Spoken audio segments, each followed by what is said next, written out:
चलो जय श्री कृष्ण, राधे राधे। चलो अमे फरी पाछा आजे जईए छीए गरीबोने दान करवा भोचलिया हनुमान जईए छीए। अमारी साथे छे अमारा दीदी, मळी ल्यो दीदीने। जय श्री कृष्ण, मारू नाम जैमिनी दीदी छे અને અહીંયા ભાગવત સપ્તાહ ચાલી રહી છે અમૃતધારા સોસાયટીમાં। ત્યાંના મહિલા મંડળો સાથે અમે આજે ગરીબ બાળકોને જમાડવા જઈએ છીએ। આજે સપ્તાહનો બીજો દિવસ છે।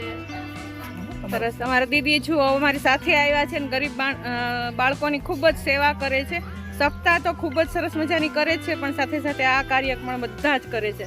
અને અમારી સાથે અમારા મહિલા મંડળ, અમે અમૃતધારા સોસાયટીના બિલેશ્વર મહિલા મંડળના બધાય મંડળના બહેનો છે અને અમે બધાય જઈએ છીએ બધાને ગરીબોને નાસ્તો કરાવવા અને ખૂબ અમને બધાય શક્તિ આપે ભગવાન કે આવું અમે કાર્ય કરવા દે એવું બળ આપે। ચાલો દીદી, જય શ્રી કૃષ્ણ, રાધે રાધે।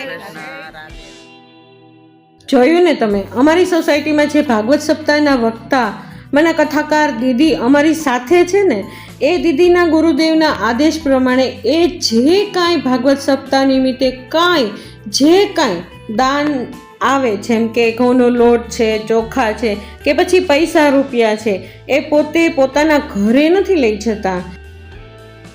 આવી જ રીતે અમારા હાથે જ ગરીબ બાળકોમાં દાન આપી દે છે। તો કેટલું સારું કહેવાય ને। અત્યારે ધર્મ એ ધંધો બની ગયો છે, પરંતુ અમારા આ જૈમિની દીદીએ દાખલો બેસાડ્યો છે। આવેલા દાનમાંથી પણ દાન આપી શકાય છે। આ વિડીયો બનાવવાનું કારણ એ જ છે કે આ કોઈકને પ્રેરણા મળે અને ખબર પડે કે અમે જે દાન દીધું છે ને એ ક્યાંય વ્યર્થ જગ્યાએ નથી જતું। એ બાળકો પણ ખુશ થઈ જશે, જેને હાથમાં આવશે એ બાળકો પણ ખુશ થઈ જશે અને અમે પણ બધા ખુશ થઈ જશું કે અમારા હાથે આ સરસ મજાનું કાર્ય થાય છે। રોજ અલગ અલગ એરિયામાં જઈ અને આ સરસ મજાનું કામ અમારા જૈમિની દીદી કરાવે છે। કોઈને જમાડવાનું કામ ને, કોઈને જમાડવું, કોઈના એક દિવસનું પણ ભોજન આપવું ને, એ જ મોટામાં મોટું પુણ્ય છે। તો અમારા મહિલા મંડળના બહેનોએ પણ એવું જ સરસ મજાનું કર્યું કે એવો એક સરસ મજાનો એરિયો આજે ગોત્યો હતો કે ત્યાં આગળના ઘણા બધા બાળકો હતા। તો જે અમે નાસ્તો લઈ ગયા હતા ને, એ લઈને એ બાળકો પણ ખુશ થઈ ગયા અને એના ફેમિલીવાળા પણ એને, કારણ કે ચોખા, ઘઉં, એને ઘણી બધી વસ્તુ હતી, એ પણ અમે લોકો ત્યાં આગળ દઈ આવ્યા હતા। એને આ બધું આપણે નથી કરતા, પ્રભુ કરાવડાવે છે। જો અમારા દીદીનો એટલું દિલ મોટું છે કે જે કાંઈ આવ્યું છે કથા સંદર્ભે, જે કાંઈ આવ્યું છે એ બધું જ ગરીબ લોકોમાં એણે બાંટી દીધું। એ પોતાના ઘરે એક વસ્તુ પણ લઈ જતા નથી। તો આમાંથી આપણને પણ શીખવા અને પ્રેરણા મળે છે। અને કદાચ આપણે એક રૂપિયો પણ ધરશું ને તો એ ક્યાંય વ્યર્થ જવાનો નથી, એ આપણને પૂરેપૂરી ખાતરી છે। જો સામે બેન બેઠા છે ને, એ ચાલી નથી શકતા, અપંગ છે, હે ને, એને પગમાં પ્રોબ્લેમ છે, તો એના ઘરે જઈને પણ અમારી બહેનો ત્યાં આગળ એના હાથમાં આપી આવી, જે કાંઈ દેવાનું છે એ ત્યાં આગળ જઈને દઈ આવ્યા। અમને એટલો આનંદ થયો, એટલી ખુશી થઈને। હમણાં બધા જ દિવસો આવા છે। આ વિડીયો દેખાડવાનું કારણ બસ એ જ છે કે લોકોને પ્રેરણા થાય।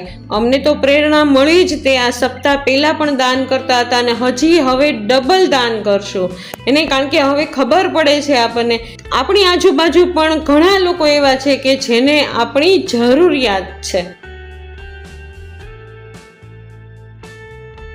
દ્વારિકાધીશની જય, રણછોડ રાયની જય, ભાગવત દેવની જય, બિલેશ્વરાધીશ કી જય, બિલેશ્વર મહાદેવની જય।